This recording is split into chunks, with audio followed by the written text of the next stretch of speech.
चरणकमलेभ्यो नमः। श्री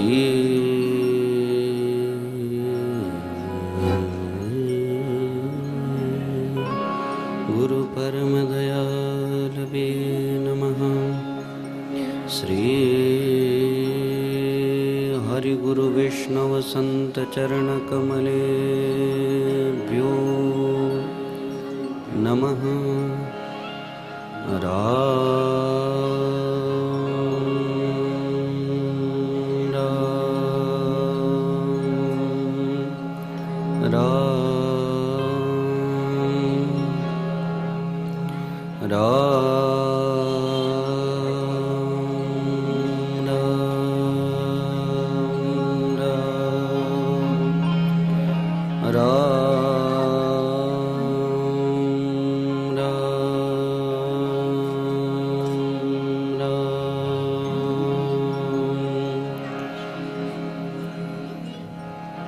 हरि जो आय विराजिए कथा सुनो इतिहास।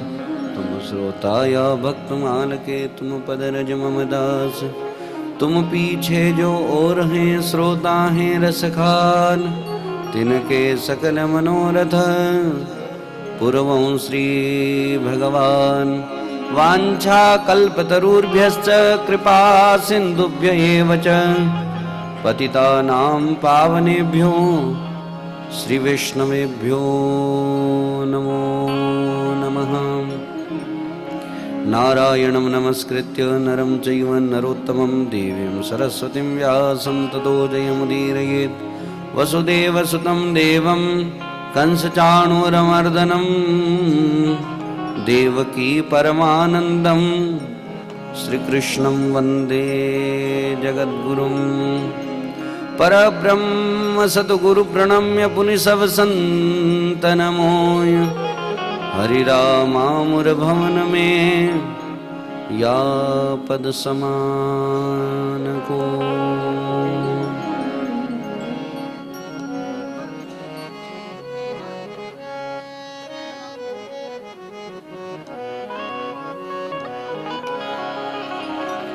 हरे राम राम हरे हरे। हरे राम राम राम हरे। हरे कृष्ण कृष्ण कृष्ण हरे हरे। हरे कृष्ण कृष्ण कृष्ण हरे राम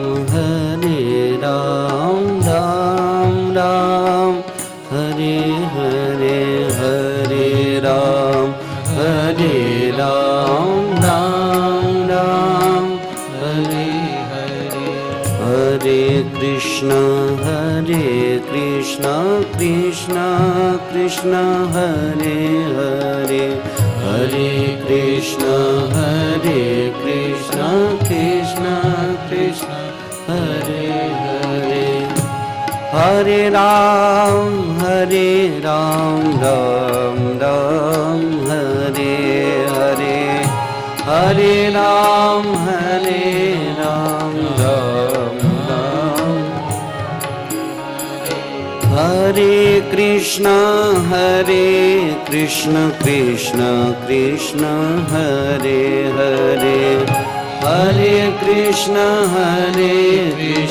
कृष्ण कृष्ण हरे हरे। जय हरे राम राम राम हरे हरे। हरे राम हरे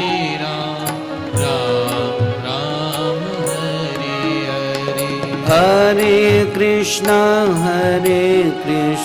कृष्ण कृष्ण हरे हरे। हरे कृष्ण कृष्ण कृष्ण हरे हरे। हरे राम राम हरे हरे। हरे राम राम राम हरे हरे। कृष्ण कृष्ण कृष्ण हरे हरे। श्रीमद् भागवत सप्ताह सत्र का आज तृतीय दिवस है।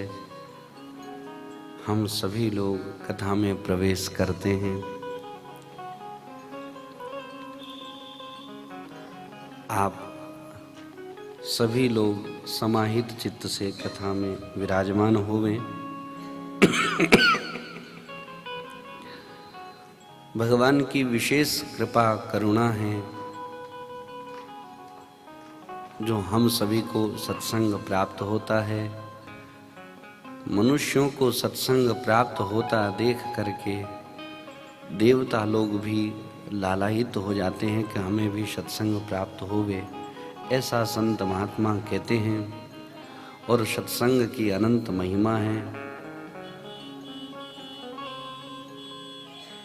सत्संग करने से ही पता चलता है कि सत्संग की क्या महिमा है। बिना सत्संग के पता ही नहीं चलता कि क्या महिमा है, क्या महत्व है।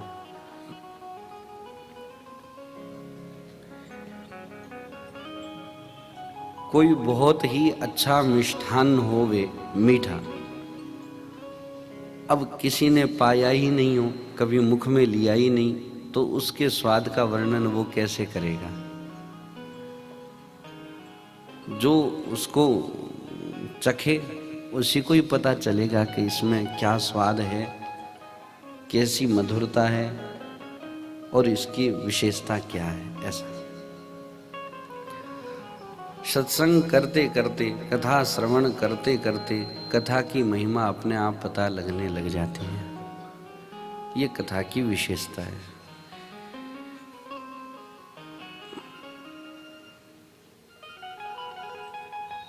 परम श्रद्धेय पूज्य श्री स्वामी जी महाराज कहा करते थे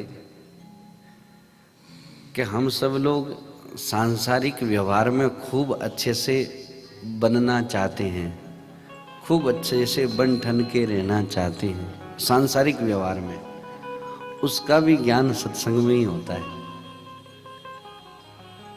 आप देखिएगा, जो लोग सत्संग नहीं करते, जिनके हृदय में इतनी समझ और विवेक नहीं है, उनके घरों में जाके देखिए, और जो लोग सत्संग करते हैं और जिनके हृदय में विवेक और समझ है, उनके घरों में जाके देखिए, काफी अंतर आएगा। रहन सहन का, बोली चाली का, व्यवहार का बहुत अंतर पड़ जाता है।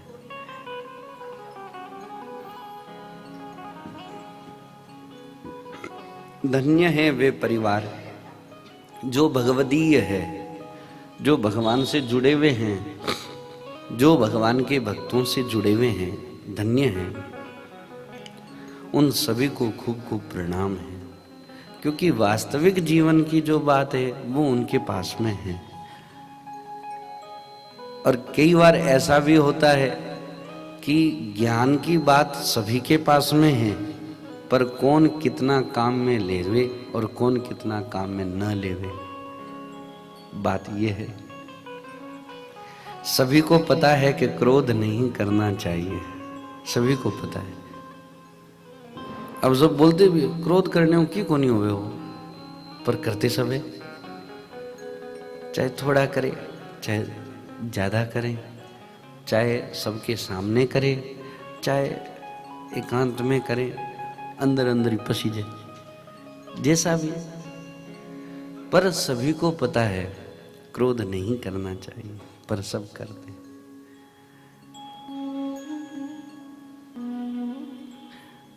किसी किसी को शुगर हो जाता है। आजकल तो मानसिकता ऐसी हो गई, थोड़ा भी हो गया शुगर तो नहीं है। अरे शुगर कोई ऐसी बीमारी नहीं है। किसी भी बीमारी के पीछे पड़ जाइए तो अपने आप वो बीमारी दौड़ जाती है। जैसे बीमारी आपके पीछे पड़ती है, आप बीमारी के पीछे पड़ जाओ, अपने आप दौड़ जाती है। बीमारी के पीछे पड़ने का मतलब ये है कि अच्छे से परहेज कीजिए। और वर्तमान में दवाई की प्रधानता बहुत है, परहेज की प्रधानता नहीं है। थोड़ा मीठा खा ले, चलो दवाई खा ही लेंगे। आपकी बात थोड़ी ना टाल सकते हैं। अरे भाई, जिस चीज के लिए जो जहर होवे, अब उसमें क्या बात टालना, क्या रखना।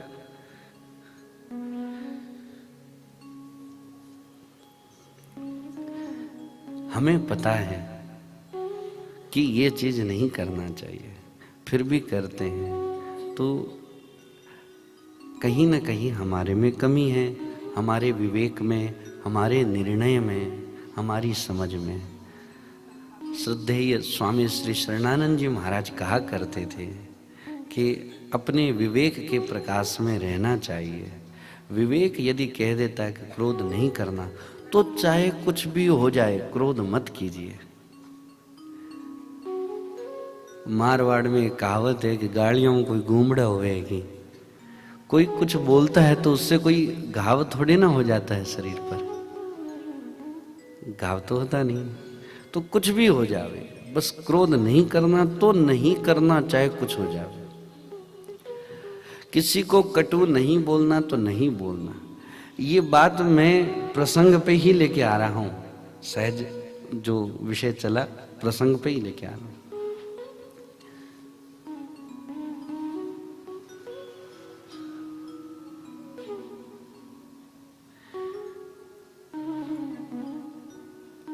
एक छोटी सी बात कहूं,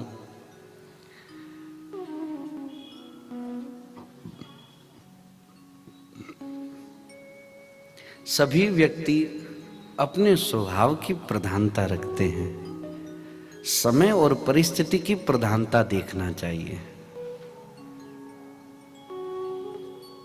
समय की प्रधानता देखते हैं, परिस्थिति की प्रधानता देखेंगे और सामने वाले व्यक्ति की प्रधानता देखेंगे तो आपकी उन्नति अच्छे से होगी। मैं सभी विषय में तो नहीं कह रहा हूं, पर काफी हद तक, बहुत हद तक। जैसे कि कोई कार्य हो रहा हो, उसमें सम्मिलित हो ना हो, सभी के साथ में होना हो, पर किसी का मन तो सबके साथ में लगता है, किसी को अकेले बैठना अच्छा लगता है। कोई व्यक्ति सबके साथ में घुल मिल करके रहता है, तो कोई व्यक्ति बोले बस मेरे से कुछ मत कहो, मैं अकेला ठीक हूं, ऐसा भी है। किसी व्यक्ति को सबके साथ हंसी मजाक करना अच्छा लगता है, तो किसी को सबके साथ में शांत बैठना भी अच्छा लगता है। बस शांत बैठे, सबके साथ बैठे, ऐसा भी होता है। पर यहाँ व्यावहारिक विषय पे एक बात क्यों, कभी कभी अपने स्वभाव की प्रधानता न रख करके परिस्थिति की प्रधानता रखें कि अभी परिस्थिति की मांग क्या है, उसके अनुसार ढल जावे। और उसके अनुसार यदि आप ढल जाते हैं तो सबके हृदय में हमारा स्थान हो जाता है, क्योंकि सभी लोग वहां विराजमान हैं। ये प्रसंग मैं क्यों कह रहा हूं, अब ध्यान से सुनिए। जो मुख्य बात है उस पे आता हूं। हम सभी को पता है कि अब हमारी आयु बढ़ती जा रही है। हमारे को यह भी पता है कि अब हम थोड़े बड़े हो चुके हैं। यह भी पता है कि अब घर गृहस्थी का स्वरूप हो चुका है, और अब आगे बढ़ करके ये भी सोचें कि अब हमारे बालक हो गए तो माता पिता हो गए हैं, बालक बड़े हो गए, उनका विवाह हो गए तो हम दादा दादी का स्वरूप हो चुका है। पर ये सब कुछ होते हुए भी, सब कुछ करते हुए भी अभी तक आध्यात्मिकता नहीं आई, या सत्संग नहीं आवे, या भगवान की भक्ति नहीं आवे, तो फिर वो बात नहीं रहती। परीक्षित जी महाराज के चरित्र में यही तो बात है। जैसे ही पता चला कि अब 7 दिन में मृत्यु है, तो सब कुछ त्याग करके अपने कल्याण के लिए गए थे या नहीं गए थे। ऐसे ही हमें पता चल जावे कि ये चीज हमारे में दोष है, तो उसको तुरंत त्याग देना चाहिए। नहीं त्याग सकते हैं तो भगवान से प्रार्थना करनी चाहिए, प्रभु ये दोष तो हमारे में है और इस दोष को आप हटा दीजिए, हम तो हटा नहीं पा रहे। ऐसी प्रतिदिन प्रार्थना करने से वो दोष अपने आप मिट जाएगा। कई जगह पर तो ऐसा भी देखने को मिलता है कि उनको पता है कि ये हमारी गलती है, वो मन को भी उनको पता है, उनके हृदय में भी ये बात है, पर सबके सामने कभी स्वीकार नहीं करेंगे कि ये हमारी गलती है। कभी स्वीकार नहीं करते। यह बात स्वीकार करने और न करने की नहीं है। इसमें ऐसा भी हो जाता है कि सबके सामने स्वीकार करते हैं तो सब सुनाने भी लग जाते हैं, उसकी गरिमा को नहीं ध्यान रखते। पर इस बात की मुख्यता नहीं रखनी चाहिए। जहां गलती हो वहां स्वीकार करना चाहिए। पर हमारे इन सभी वाक्यों का कहने का यही भाव था कि जब परीक्षित जी को पता चला कि 7 दिन में मृत्यु होने वाली है तो सब कुछ त्याग करके अपने कल्याण के लिए गए थे। तो ऐसे ही हमारे जीवन में पता चल जावे कि हमारी ये चूक है तो उस चूक को तुरंत मिटाना चाहिए। एक समय ऐसा भी आता है कि अब हमारी 60-70 वर्ष की आयु हो गई है तो अब समय ज़्यादा नहीं है, 2 साल, 5 साल, 10 साल, 15 साल, इतना कितना जितना भी रहे, तो फिर हमारे को हरि भजन में लगना चाहिए, थोड़ा धीरे धीरे करके, क्योंकि एक साथ में तो आदत होती नहीं है। तो धीरे धीरे करते करते नित्य क्रम के अनुसार, जैसे 24 घंटा में बहुत कुछ क्रियाएं करते ना, थोड़ा ये भी करना, थोड़ा ये भी करना, थोड़ा ये भी करना, तो उसमें थोड़ा पूजा पाठ का भी जोड़ लेवे कि थोड़ा ये भी करना है। तो उससे दोनों पक्ष का लाभ होता है, लौकिक पक्ष का भी लाभ होता है, अलौकिक पक्ष का भी लाभ होता है। जा पर कृपा राम की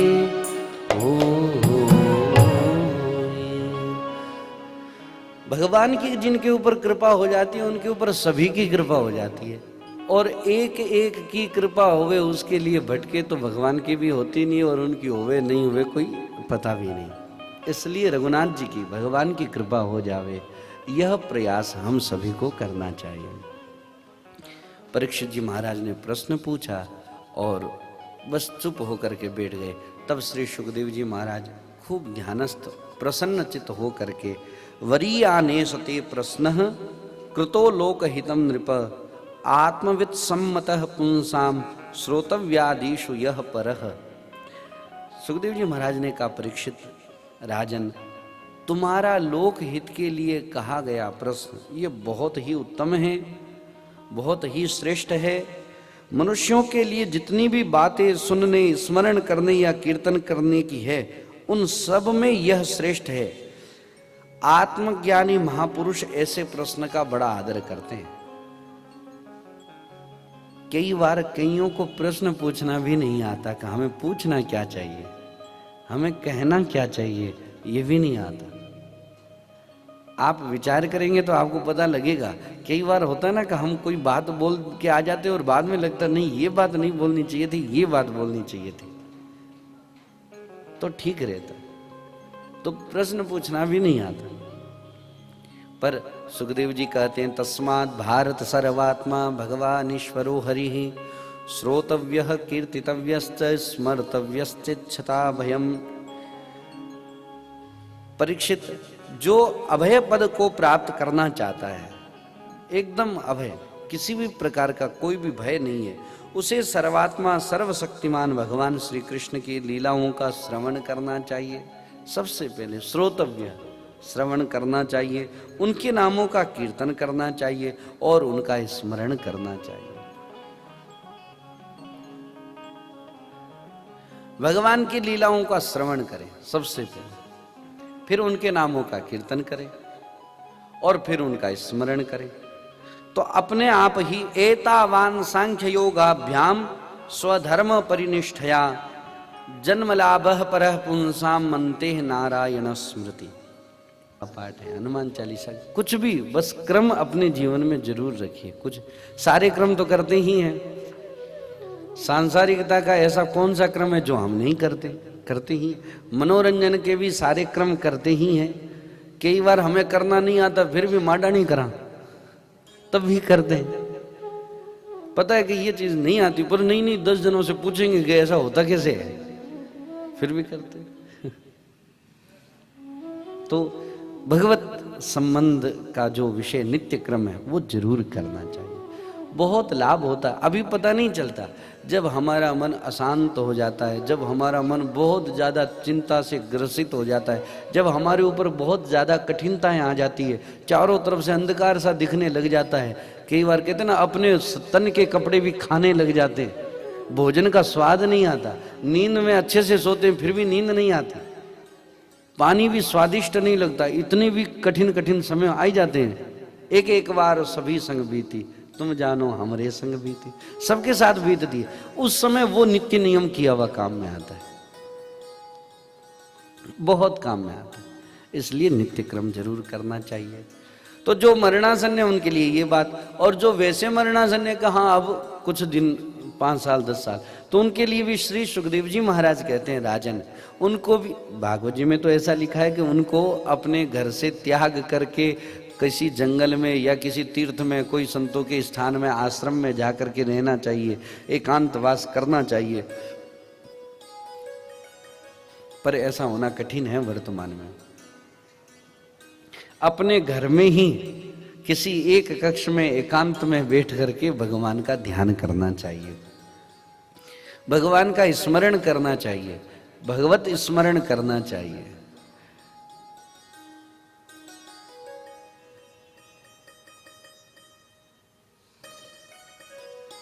ध्यान का भी क्रम श्री सुखदेव जी महाराज ने बताया है। 7 लोक नीचे है 7 लोक ऊपर है, 7 और 7 14 भुवनाधिपति भगवान हैं, और ये 14 भुवनों का ध्यान कैसे करना चाहिए? भगवान का अंग मान करके। ये 14 है ना, ये भगवान के अंग है। पाताल में तस्य ही पाद मूलम पठन्ति पार्ष्णि प्रपदे रसातलम महातलम विश्वसृजोथ गुल्फौ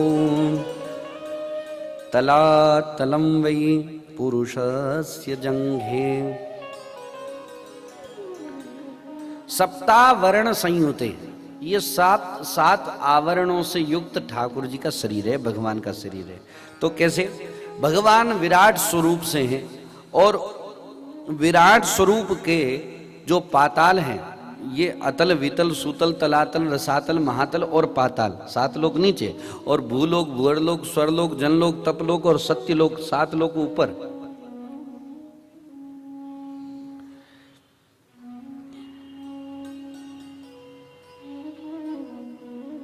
विराट पुरुष के जो तलवे हैं वही पाताल है, उनकी जो एडियां हैं, पंजे हैं, वह रसातल है। दोनों गुल्फ, एडी के ऊपर की जो गांठें वो महातल है, उनके पैर के पिंडे जो वो तलातल है। विश्व मूर्ति भगवान के दोनों घुटने सुतल हैं, जांगे वितल है और अतल हैं, पेंडु भूतल है, और परीक्षित उनके नाभि रूप सरोवर को ही आकाश कहते हैं। आदि पुरुष परमात्मा की छाती को स्वर्गलोक, गले को महरलोक, मुख को जनलोक और ललाट को तपोलोक कहते हैं। उन सहस्र सिर वाले भगवान का मस्तक समूह ही सत्यलोक है, ये सत्यलोक है। इंद्रादि देवता उनकी भुजाएं, दिशाएं, काल, शब्द, श्रवणेन्द्रिय दोनों अश्विनी कुमार उनकी नासिका के छिद्र हैं। गंध घ्राणेन्द्रिय है और धधकती हुई आग ही उनका मुख है। इस प्रकार भगवान के स्वरूप का ध्यान करना चाहिए। और वैसे कुछ नहीं ध्यान में होवे तो सुंदर चित्रपट भगवान का सामने रख लेवे, उन्हीं को खूब बार बार देखें, और नेत्र बंद करके भी देखें। नेत्र खोल करके पहले देखें, फिर नेत्र बंद करके देखें, फिर नेत्र बंद करने में इधर उधर ध्यान भटक जाता हो तो फिर नेत्र खोल करके देखें, फिर नेत्र बंद करके उसी स्वरूप का ध्यान करें, और मुख से भगवान के नाम का स्मरण करना चाहिए। इस प्रकार का भी ध्यान जरूर करना चाहिए। मन को खूब शांति मिलती है ध्यान करने से। दोनों क्रम बताए, और उसके बाद में भगवान के स्थूल और सूक्ष्म रूप और क्रम मुक्ति सद्यो मुक्ति का वर्णन किया, और विभिन्न प्रकार की कामनाएं होती हैं उनके अनुसार भी उपासना बता दी। कईयों को बहुत ज़्यादा सुंदरता चाहिए, कईयों को बहुत ज़्यादा बलिष्ठ शरीर चाहिए ओज वाला, कईयों को बहुत ज़्यादा आयु वाला शरीर चाहिए, कईयों को बहुत ज़्यादा संतति चाहिए, परिवार बड़ा चाहिए। सबकी अलग अलग उपासना बताइए। पर कई देवी देवताओं की उपासना में हमें तो 2 बात बहुत अच्छी लगती है जो आप सबकी सेवा में कहूँ। विद्या कामस्तु गिरिशम दाम्पत्यार्थम उमाम सतीम। विद्या की कामना हो तो गिरीशम शंकर भगवान, गौरी शंकर भगवान का उपासना करना चाहिए। और दाम्पत्यार्थ उमाम सतीम, पति पत्नी में खूब प्रेम रहे, इसके लिए गौरी माता की उपासना जरूर करनी चाहिए। गौरी माता की उपासना करने पर सतत परिवार में स्नेह प्रेम बना रहता है। वैसे तो भारतीय परंपरा में कुमारी कन्याओं को तो गौरी माता की उपासना जरूर जरूर जरूर करनी ही चाहिए, पर वर्तमान की शिक्षा पद्धति में है ही नहीं, इसलिए प्राय भाई बहन इस बात को मानते ही नहीं। जरूर मानना चाहिए।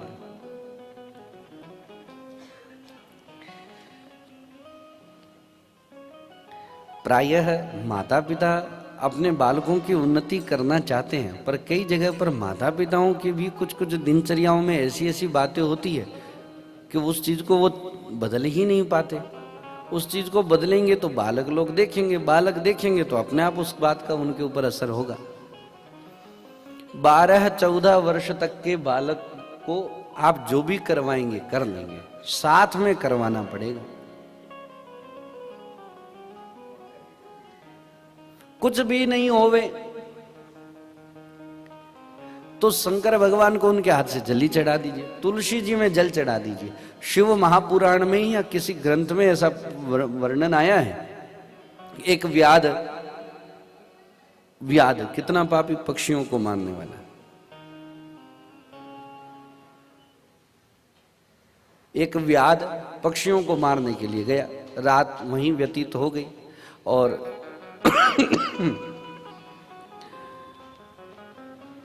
उसी रात्रि में यमदूत उनको लेने के लिए आए, पर उनके पास में एक जल का पात्र था और वो जल का पात्र जल पीने के लिए ही निकाला था, पर वो हाथ से छूट गया। हाथ से छूटा तो जल नीचे गिरा, जहां जल गिरा वहां शंकर भगवान की शिवलिंग विराजमान थी और उनके ऊपर जल पड़ते ही अब अनजाने में गिरा है, तब भी वो निष्पाप हो गए। यमदूत नहीं आए उनके पास। तो भगवान की तरफ तो जाने अनजाने में भी हम कोई क्रम करते हैं तो इतना फायदा होता है, और यदि अच्छे से विधि पूर्वक नियम पूर्वक पूर्ण मर्यादा से करें तो कितना लाभ होगा, खूब लाभ होता है। विभिन्न कामनाओं के अनुसार देवी देवता की उपासना बताई, पर सर्वश्रेष्ठ तो भगवान की भक्ति ही है। फिर सुखदेव जी महाराज ने परीक्षित जी से पूछा कि आप कह रहे मरणासन व्यक्ति, तो मरणासन कौन है? एक बात आप सबसे निवेदन करूं, परीक्षित जी चाहते तो ये भी पूछ सकते थे कि मैं तो मरने वाला हूं, मेरे कल्याण का मार्ग बताइए। नहीं, जो मरणासन, जो मने कोई भी हो सकता, सभी के लिए पूछ लिया। प्रश्न पूछने में भी कितनी विशेषता है कि सभी के लिए ही प्रश्न पूछ लिया। अब जो भी मरणासन हो वो भागवत जी पढ़ ले, उनको उत्तर मिल जाएगा।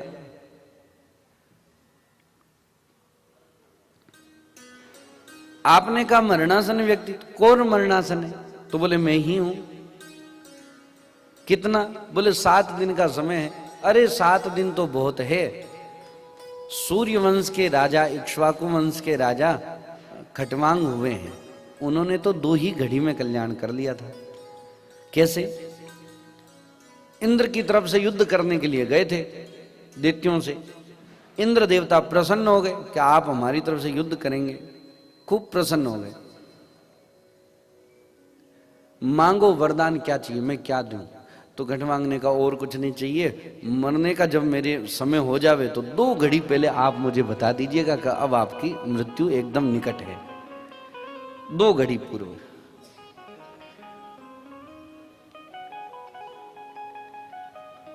बस खटवांग को जैसे ही पता चला कि 2 घड़ी समय और बाकी रहा है, तुरंत सब कुछ त्याग करके भजन में बैठ गए। सब कुछ छोड़ दिया वहीं और भजन में बैठ गए, भगवान का ध्यान करने लगे। मृत्यु आई है, कल्याण हो गया। अपने लोग भी व्यापार में कई बार कहते हैं ना कि ये बात जब थोड़ा पहले ही पता होती तो बिल्कुल नहीं होने देते ऐसे, अब पता होती तो बस थोड़ा ही चूक गए, थोड़ी गलती हो गई।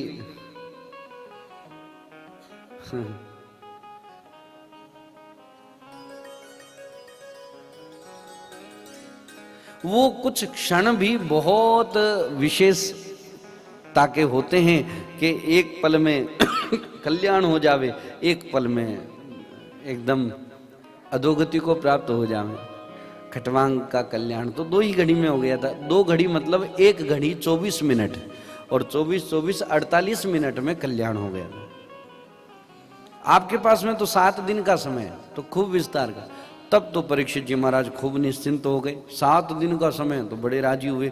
अब सृष्टि विषय प्रश्न पूछा कि महाराज ये सृष्टि कहाँ से प्रारंभ हुई, कैसे प्रारंभ हुई, किनके संकल्प से, फिर कौन ब्रह्मा, इसका आप विस्तार से वर्णन कीजिए।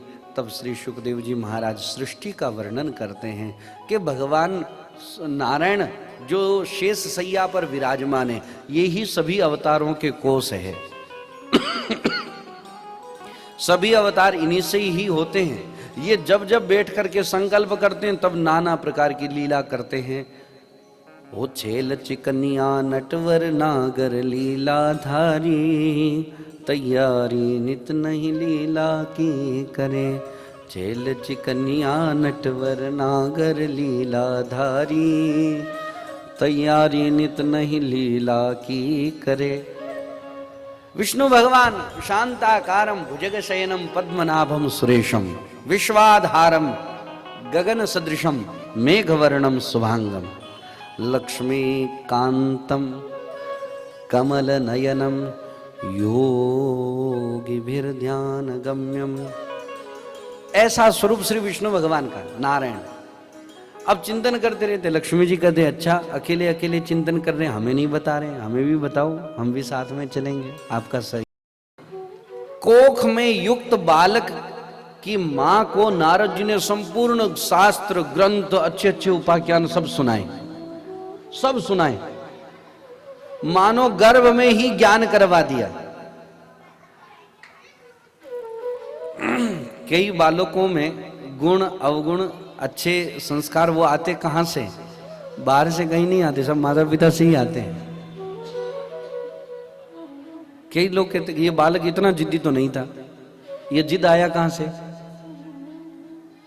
कहीं ना कहीं हमारी ही चूक रहती है और वही दोष उनमें आ जाता है। इसलिए बस फर्क इतना है कि बालक चौड़े धारे जिद करते हैं और हमारी जिद पर्दे के अंदर होती है, किसी को पता चलती नहीं है। सहज जीवन होना, जो सद्गुण अपने बालकों में चाहते हैं, जब बालक कोख में हुए तो उन माताओं को वो सद्गुण अपने जीवन में रखनी चाहिए। वो ही सद्गुण बालक के अंदर आएंगे। कयाधु गर्भवती हैं, नारद जी ने खूब सारे उपदेश सुनाए। बालक प्रकट हुए, इनका नाम प्रहलाद हुआ, जन्मजात से ज्ञानी।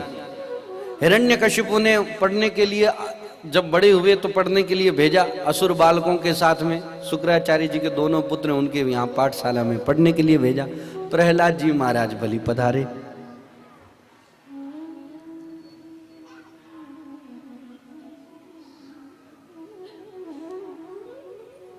प्रहलाद जी को भेजा असुर बालकों के बीच में पढ़ने के लिए। कुछ दिन पढ़ करके हिरण्यकशिपु ने पुनः बुलाया और बुला करके गोद में बैठा करके पूछा, बेटा आपको गुरुजनों की पढ़ी हुई बात कौन सी अच्छी लगी? तो प्रहलाद जी ने कहा, पिताजी और तो हमें पता नहीं, पर हमें विष्णु भगवान की नवधा भक्ति बहुत प्रिय लगती है। श्रवणम कीर्तनम विष्णु स्मरणम पाद सेवनम अर्चनम वंदनम दास्यम सख्यम आत्मनिवेदनम। श्रवणम, विष्णु भगवान की कथा श्रवण करें, उनके नामों का कीर्तन करें, स्मरण करें, पाद सेवनम चरणोदक लें, अर्चनम अर्चना करें, वंदनम थोड़ी थोड़ी देर में भगवान की वंदना करें, दास्यम दास भाव से रहे, सख्यम सख्य भाव से रहे, और आत्मनिवेदनम। बोलिए श्री प्रहलाद जी महाराज की जय। वाह। तो प्रहलाद जी असुर बालकों को साथ में पढ़ाई कर रहे हैं और विद्या अध्ययन कर रहे हैं। बेटा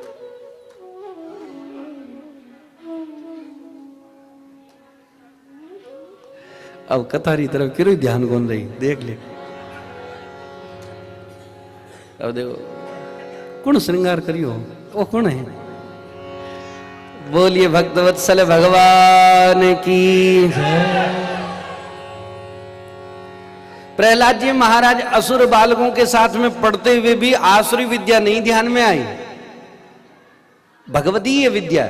और जैसे ही नवधा भक्ति श्रवण करी तो गोद से फेंक दिया हिरण्यकशिपु ने। अरे ये कौन सी बात सीख करके आए? अपने गुरु पुत्रों को वापस बुलाया और ये क्या सिखा दिया मेरे पुत्र को? तो बोले कि ये सीखे सिखाए आए, मैंने कहां सिखाया, हमने कुछ नहीं सिखाया। आप सभी को लोग ध्यान से कथा में सुनिएगा। गुरु पुत्रों को बुला करके वापस भेजा गया प्रहलाद जी को, अब इनको अच्छे से सिखाओ। तो एक बार की बात है, गुरु पुत्र कहीं किसी कारणवश बाहर चले गए और जिस विद्यालय में शिक्षक नहीं हो तो उस विद्यालय की क्या स्थिति होती है। सारे बालक खेल रहे हैं, कूद रहे हैं, हा हा ही, कोई गिर रहा है, कोई पड़ रहा है, कोई रो रहा है, मेरे को नहीं खिला रहे, कोई कुछ ऐसे सब आपस में भिड़ंत सी हो रही है। प्रहलाद जी ने सभी बालकों को बैठाया, सभी साथियों इधर आओ, इधर आओ, मेरी बात ध्यान से सुनो, मैं जो कह रहा हूं वो सुनो। देखो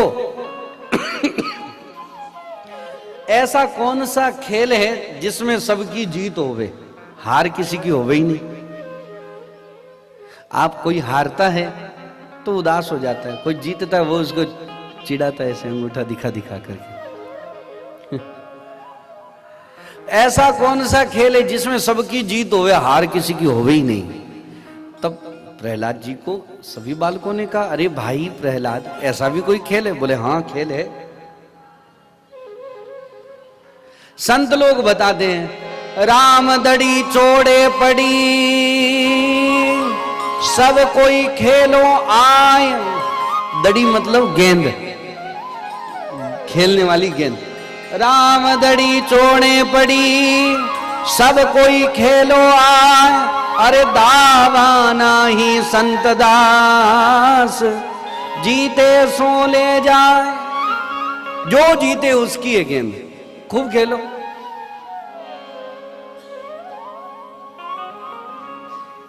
इतनी उदारता और कहां मिलेगी। रामदड़ी चोड़े पड़ी।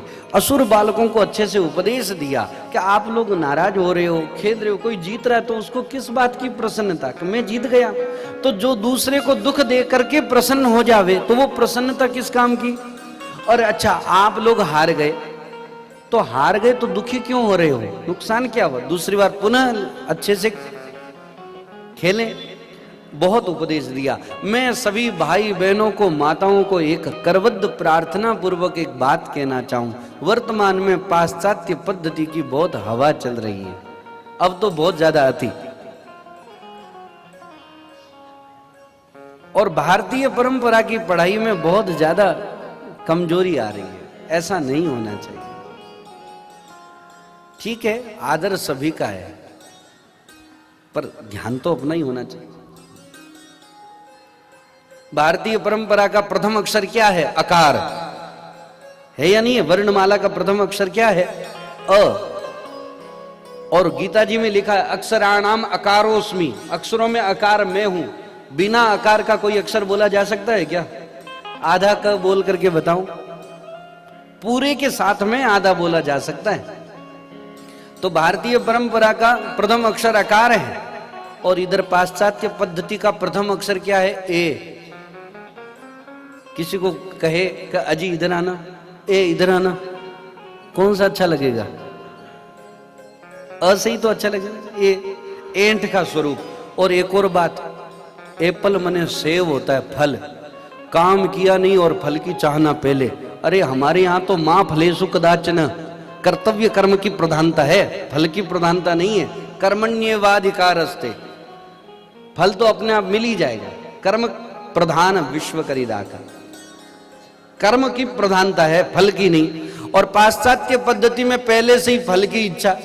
और गजब की बात, भारतीय परंपरा का अंतिम अक्षर क्या है? पहला अक्षर अ है तो अंतिम अक्षर ज्ञ है, ज्ञानी बना देता है।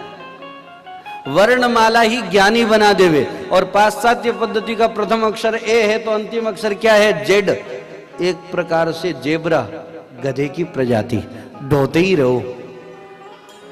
साक्षरता खूब है पर संस्कार और शिष्टता बिल्कुल भी नहीं है।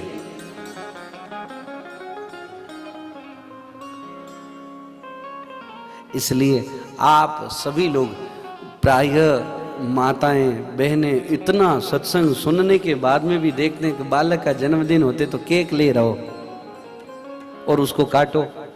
ये काटना शब्द अपना नहीं है, अपना तो अमन्या, सुधारना, विंदारना ये शब्द है। वो काटना अशुद्ध शब्द है। अपने यहाँ मांगलिक दिन का, पर्व का शुभ लक्षण क्या है? दीप प्रज्वलित करना, न कि बुझाना। अब सब लोग माथा तो हिलावे पर जरूर करे, वही चीज है। ऐसा नहीं करना चाहिए। अरे ठाकुर जी का जन्मदिन कहां मनाया बताओ? गौशाला में। नामकरण कहां हुआ? गौशाला में।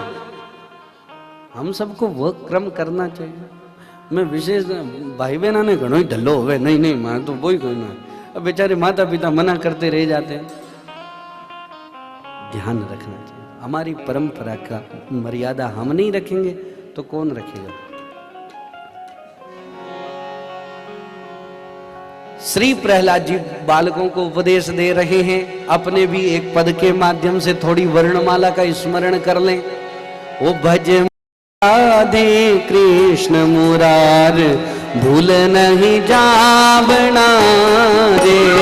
भज मन राधे कृष्ण मुरार, भूल नहीं जावना।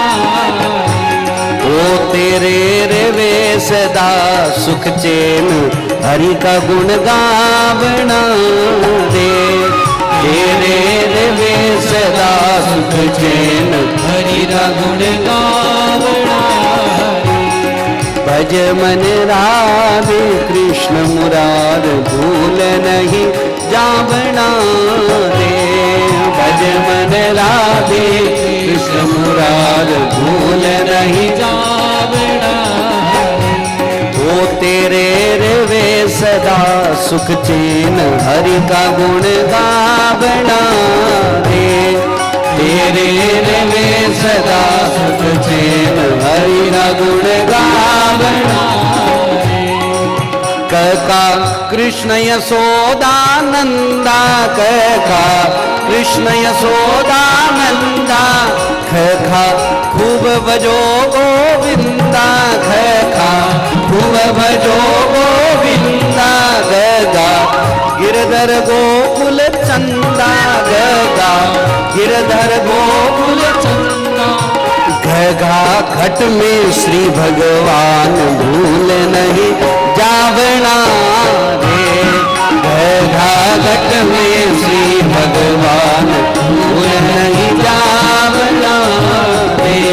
भज मन राधे कृष्ण मुरार, भूल नहीं जावना रे। भज मन राधे कृष्ण मुरार, भूल नहीं जावना।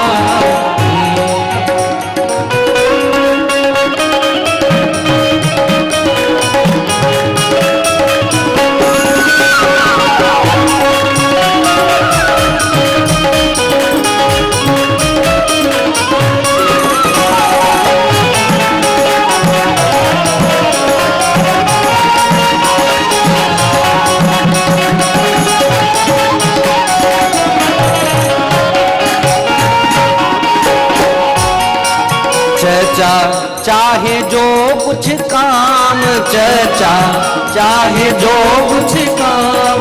छछा छोड़ मती हरि नाम, छछा छोड़ मती हरि नाम।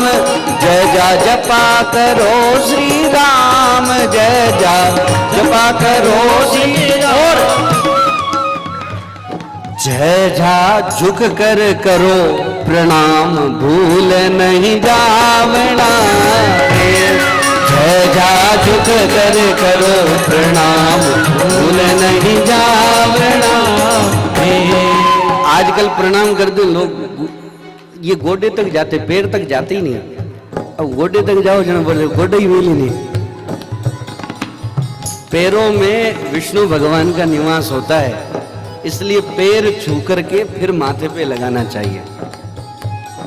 बहनों के लिए मर्यादा है कि सबका पैर न छुए, तो अब पैर न छुए तो ये तो बहनें स्वीकार करती है, पर प्रणाम तो फिर तो करना ही नहीं, हो गया बस बात कर। अरे पैर नहीं छूना, हाथ जोड़ करके माथा तो झुकाना ही है, प्रणाम तो करना ही है, पैर नहीं छूना है।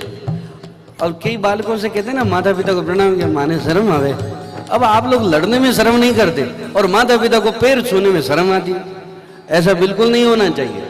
अच्छे से दोनों हाथों से पैर छूना चाहिए, और नहीं छू सके तो दोनों हाथों से तो प्रणाम करना चाहिए एक आदमी। इतना जल्दी अब थान लो वाली इतनी जल्दी है, बचा आशीर्वाद भी भगवान फिर इतनी जल्दी में देवे। हाँ ठीक है, इसलिए जय झा झुक कर करो प्रणाम, भूल नहीं जाना रे।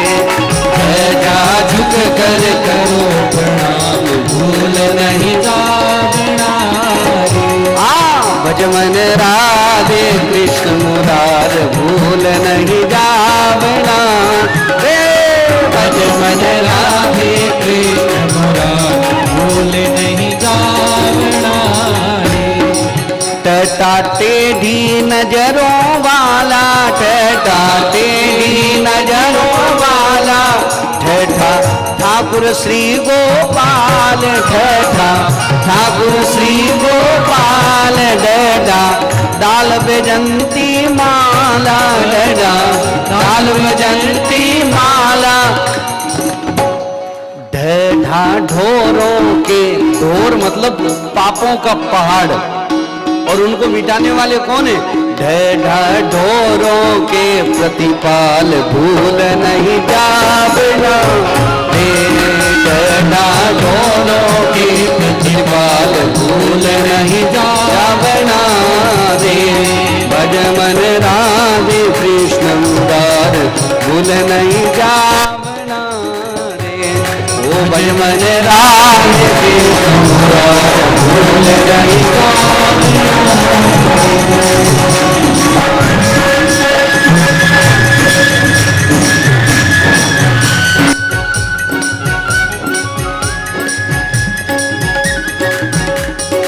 अब जो ताली तो बजा सको, बजाओगे नहीं बजे?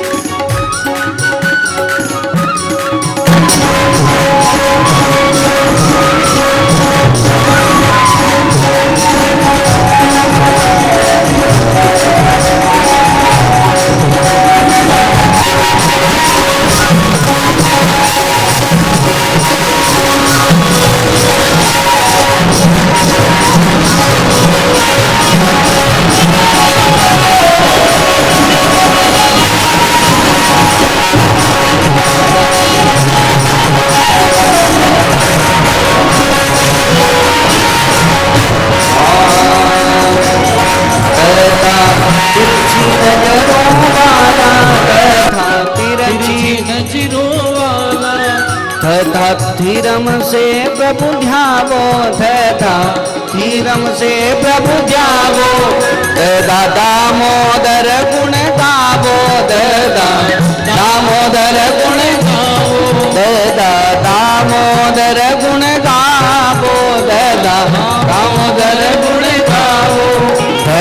ध्रुव से ध्यान लगावो, ध्रुव से ध्यान लगावो। और नना निश्चय हो कल्याण, भूल नहीं जाना रे। नना निश्चय हो कल्याण, भूल नहीं जाना रे। भज मन राधे कृष्ण मुरार, भूल नहीं जाना रे। भज मन राधे कृष्ण मुरार, भूल नहीं जाना रे।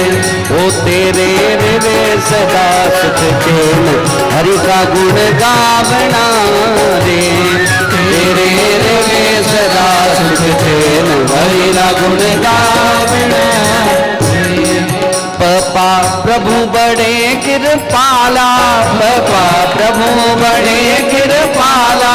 फफा फेरू निश दिन माला, फफा फेरू निश दिन माला। बाबा बंसी बजाने वाला, बंसी बजाने वाला, ओ बाबा बंसी बजाने वाला, बाबा बंसी बजाने वाला, बाबा भक्तों के प्रतिपाला, बाबा भक्तों के प्रतिपाला। ममा मोहन मुरली वाला,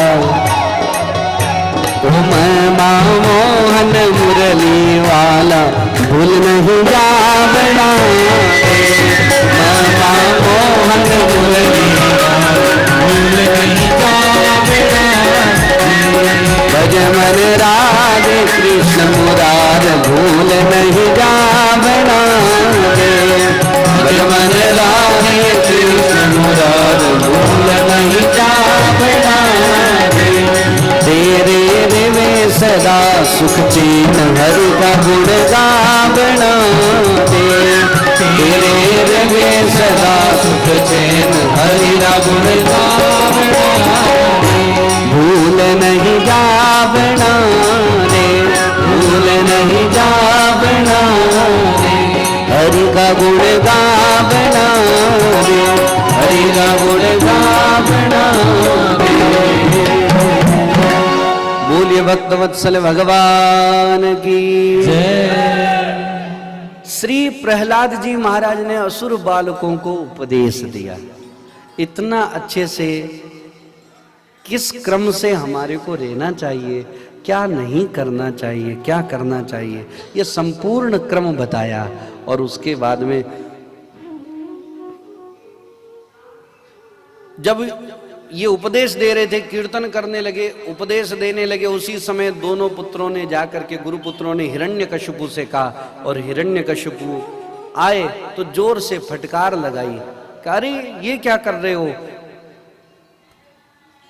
यहाँ आसुरी विद्या पढ़ानी चाहिए और ये कौन सी देवी विद्या पढ़ा रहे, फटकार लगाई जोर से। अब प्रहलाद जी महाराज तो निडर हैं, क्योंकि भगवान नाम का आश्रय है, उनको कोई डर ही नहीं। किस बात का डर? भक्ता नाम भयंकर, जो भगवान का आश्रय ले लेते हैं उनको किसी बात का डर ही नहीं, किसी भी बात का डर। ऐसी विशेषता है भगवान नाम में, किसी भी बात का निर्भय हो जाता है। प्रहलाद जी महाराज को बुला करके कहा, ये तो मेरा पुत्र ही नहीं हो सकता, विष्णु भगवान का जो भक्त है वो मेरा पुत्र नहीं हो सकता, त्याग दिया, जाओ इसको मार दो, सबसे कह दिया। पर मारने वाला कौन है और बचाने वाला कौन है ये तो भगवान जानते हैं। मारने वाले 2 हाथ के, बचाने वाले 4 हाथ के। ऐसा कहते कि 8 दिनों तक प्रहलाद जी के ऊपर कष्ट रहा, जिसको वर्तमान में हम सब लोग होलाष्टक कहते हैं। एक दिन तलवारों से कहा छिन्न भिन्न कर दे, कुछ भी नहीं हुआ। एक दिन पर्वत से ऊपर से फेंक दिया, भगवान ने पकड़ लिया, वापस आ गए। एक दिन जल के समुद्र में फेंक दिया, लहरों में उछलते उछलते वापस आ गए, मरे ही नहीं। एक दिन सांपों के बीच में रख दिया, सांपों के बीच में रख दिया तो सांप उनके चारों तरफ घूमते घूमते ऐसे माथे के ऊपर फणाकार बन गए, पर मारे नहीं। एक दिन हाथी के सामने रख दिया, हाथी ने उनको सूंड से उठा करके अपनी पीठ पर बैठा करके अब ऐसे ऐसे मस्ती से चलने लगे। गजरथ की सवारी, किसी भी प्रकार से मरे नहीं। एक दिन सोचा भोजन में जहर दे देंगे, कुछ भी नहीं हुआ। जब सभी प्रकार के भूखा प्यासा भी रख करके देख लिया तब भी कुछ नहीं हुआ। तब अंत में होली